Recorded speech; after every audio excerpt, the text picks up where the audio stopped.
એક બાજુ ગુજરાતમાં ચારે તરફ ખેડૂતો લોહીના આંસુથી રડી રહ્યા છે। એનો સંપૂર્ણ ઊભો પાક બરબાદ થઈ ગયો છે। એનું ભવિષ્ય શું થશે એની ચિંતા આખા કુટુંબને છે।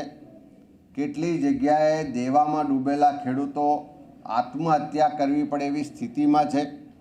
ત્યારે એના આંસુ નૂછવાને બદલે, એને મદદ કરવાને બદલે, એના વચ્ચે જઈ અને એના દુઃખમાં ભાગીદાર થવાને બદલે સરકાર જે માય બાપ કહેવાય એ મદદ તો નથી કરતી, પણ આજે જે સ્થિતિ છે, જે દુઃખ છે, જે તકલીફ છે એનું મજાક ઉડાવી રહી છે।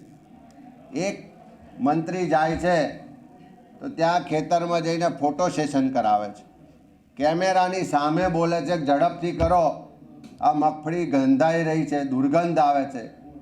બીજા મંત્રી જાય છે તો લાંબા હોલ શૂઝ પહેરે છે અને એવી રીતે ફોટો સેશન કરાવે છે કે જાણે ઘોડે સવારી કરવા આવ્યા હોય।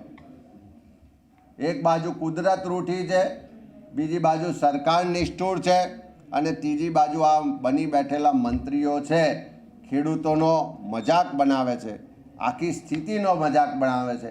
અને એટલા જ માટે ખેડૂતોમાં આક્રોશ છે અને એટલા જ માટે ખેડૂતના પુત્રો ધરતી પુત્રો કહી રહ્યા છે કે નેપાળવારી થશે।